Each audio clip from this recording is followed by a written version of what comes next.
پھولوں کی پلیٹ پکڑے انتظار میں کھڑی تھی، لیکن سب کو پلیٹ تھما کر وہ بیچاری خود خالی ہاتھ رہ گئی تھی، اس لیے پچھلی طرف چلی گئی تھی جہاں پر پھول رکھے ہوئے تھے تاکہ کہ اپنے لیے بھی پھول لے سکے۔ وہ پھولوں کی ٹوکری لے جا رہی تھی جب اچانک وسیع اس کے سامنے آ گیا۔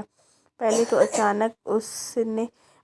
اچانک اسے اپنے سامنے دیکھ کر وہ گھبرائی، لیکن پھر خود پر قابو پا کر اسے ڈپٹنے والے انداز میں کہا، کیا مسئلہ ہے؟ مسئلہ میرے ساتھ نہیں تمہارے ساتھ ہے یار، جب سے آیا ہوں مجال ہے جو تم 5 منٹ بھی اکیلی میرے ساتھ بیٹھی ہو۔ میں تمہاری طرح فالتو نہیں ہوں، مجھے تمہارے پاس بیٹھنے کے علاوہ بھی اور بہت کام ہے۔ اپنی بات کہہ کر وہ جانے لگی جب وسیع اس کے سامنے آ گیا اور دوسری طرف جانے لگی جب وسیع نے پھر سے وہی حرکت کی۔ وہ بار بار اس کے سامنے اس کے راستے میں آ رہا تھا۔ وسیع، میں تم سے بعد میں بات کروں گی، ابھی پلیز مجھے جانے دو، بارات آنے والی ہوگی، اس نے منت بھرے انداز میں کہا، اور شاید وسیع کو اس کے کہنے پر ترس آ گیا، اسی لیے اس کا راستہ چھوڑ دیا۔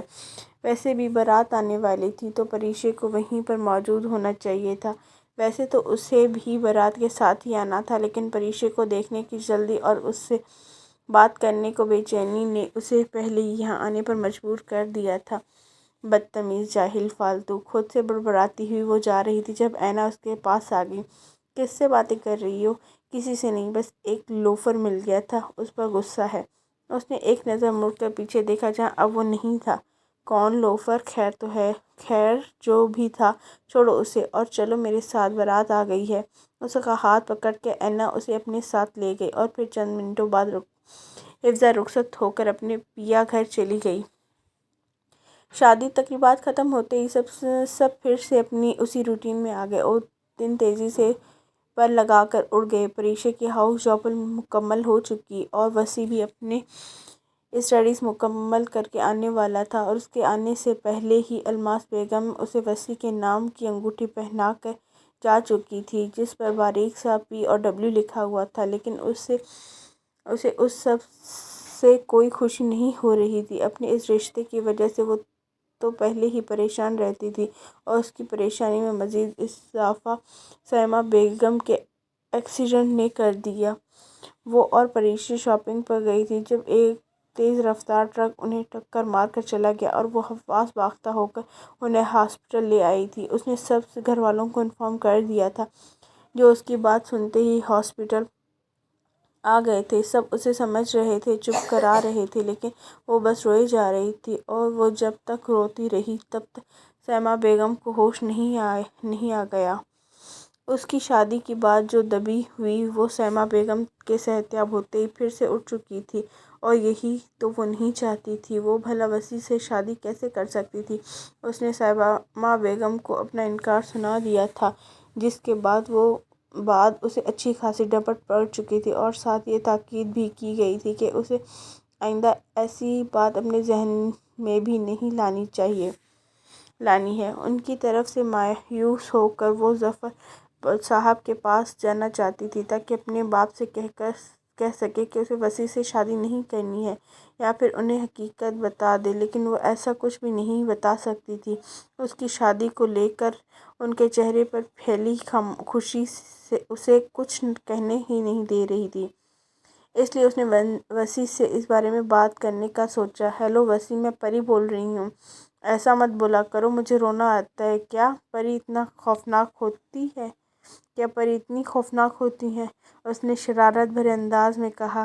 کوئی اور وقت ہوتا تو پریشا اسے اچھی خاصی سنا چکی ہوتی، لیکن اس وقت اس کا ذہن ان باتوں کی طرف تھا ہی نہیں۔ وسیع پلیز، میں سیریس ہوں۔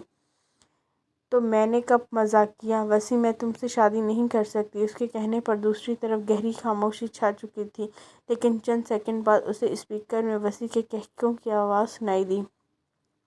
اوہ مائی گاڈ پری، میں نے تو ایک چھوٹا سا مذاق کیا تھا، لیکن تم نے تو دل ہی پر لے لیا۔ اوکے، تم بہت خوبصورت ہو، بلکہ اپنے نام کی طرح ہو۔ اس کی باتیں وسیع کو مذاق لگ رہی تھیں۔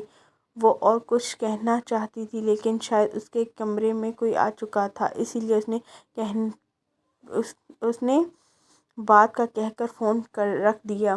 اس نے حفظہ سے بات کرنی چاہی، لیکن وہ بھی اسے ہی سمجھا کر چلی گئی۔ کوئی اس کی بات سن ہی نہیں رہا تھا، اسے سمجھ ہی نہیں پا رہا تھا۔ گھر کا ماحول اسے گھٹن زدہ لگ رہا تھا۔ وہ اس میں اس کی شادی کی ڈیٹ رکھی جا چکی تھی۔ اسے بس گھر سے دور جانا تھا، اس سب کا حل لگا اور اس نے ایسا ہی کیا۔ وہ کراچی میں رہتی تھی اور وہ گھر چھوڑ کر بھی وہ اسی شہر میں رہی، فرق بس اتنا تھا کہ اس نے اپنا علاقہ بدل دیا۔ جس گھر میں وہ رہ رہی تھی اس گھر کے قریب ہی موجود ہاسپٹل میں وہ جاب کرنے لگی۔ اسے گھر چھوڑے ہوئے چند ماہ ہو چکے تھے۔ اس کی پوری فیملی، سب رشتہ دار یہیں موجود تھے۔ وہ جانتی تھی کبھی نہ کبھی تو وہ اسے ڈھونڈ ہی لیں گے، اور شاید وہ کبھی آ چکی تھی۔ یہ کیا بے وقوفوں والی حرکت کی ہے مجھے؟ جواب تو پریشا، وہ لوگ اسے گھر واپس لے کر آ چکے تھے اور وہ سر جھکائے مجرموں کی طرح ان سب کے سامنے بیٹھی ہوئی تھی، جب ظفر صاحب کی چنگھاڑی آواز اسے سنائی دی۔ بھائی بچی ہے، اسے ڈانٹنے کی بجائے نرمی سے اس سے گھر چھوڑنے کی وجہ پوچھی۔ مظفر صاحب نے ظفر صاحب کے کندھے پر ہاتھ رکھ کر نرمی سے کہا، اس سے نرمی سے بات کروں جو اپنی شادی کے دنوں میں گھر چھوڑ کر ہمیں رسوا کرنے کے لیے چلی گئی؟ اسے ذرا اس بات کا احساس نہیں ہوا کہ اس کے جانے سے اس کی بہن اور ہماری زندگی میں کیا اثر پڑے گا؟ لوگوں کو کیا ہم جواب دیں گے؟ یہ تو شکر ہے الماس ایسی نہیں ہے جو حفصہ کو کچھ کہتی ہے، ورنہ کوئی اور ہوتا تو ان سب باتوں کے طعنے دے دے کر اس کا جینا حرام کر دیتا۔ بابا، اس نے آنسو ضبط کر کے کچھ کہنا چاہا، لیکن ظفر صاحب نے ہاتھ اٹھا کر اسے مزید کچھ کہنے سے روک دیا۔ بہت نازوں سے پالا تھا میں نے تم دونوں کو، لیکن تم نے مجھے بہت مایوس کیا ہے پریشا۔ وہ ان کی پری سے پریشا بن چکی تھی۔ میں آج ابھی اسی وقت تمہارا اور وسیع کا نکاح کرواؤں گا۔ ان کی بات سن کر اس نے جھٹکے سے اپنا سر اٹھایا اور پہلے انہیں پھر وسیع کی طرف دیکھا۔ اسے یہی لگا تھا کہ شاید وسیع اسے شادی سے انکار کر دے گا۔ بھلا وہ کیسے ایک ایسی لڑکی سے شادی کر سکتا تھا جو اسے شادی سے پہلے چھوڑ گئی ہو اور اتنے ماہ سے پتہ نہیں کہاں غائب تھی؟ اسے امید تھی کہ وسیع انکار کر دے گا، لیکن ایسا نہیں ہوا، بلکہ اس کے چہرے پر تو سکون پھیل چکا تھا، جیسے یہی تو اس کی بھی مرضی تھی۔ میں وسیع سے شادی نہیں کروں گی۔ اس کے کہنے پر ظفر صاحب نے بمشکل اپنے اشتعال کو قابو میں رکھا۔ بیٹا آخر مسئلہ کیا ہے؟ الماس بیگم نے آگے بڑھ کر کہا، لیکن اس نے کوئی جواب نہیں دیا۔ پری بتاؤ، تمہیں نکاح کیوں نہیں کرنا؟ یہ آواز مظفر صاحب کی تھی۔ اسے ہر کسی کی آواز سنائی دے رہی تھی جو اسے یہ جاننا چاہ رہا تھا کہ اسے نکاح کیوں نہیں کرنا۔ بتاؤ مسئلہ کیا ہے؟ پری بتا دو بیٹا، بولو۔ سب کی آوازیں جیسے اس کے کان کے پردے پھاڑ رہی تھیں۔ اپنے کانوں پر ہاتھ رکھ کر اس نے چیختے ہوئے کہا، کیونکہ میں پہلے ہی کسی کے نکاح میں ہوں۔ اس کی یہ بات جہاں سب کو سکتے میں ڈال گئی تھی، وہیں وسیع کی تو جیسے دنیا ہی لٹ چکی تھی۔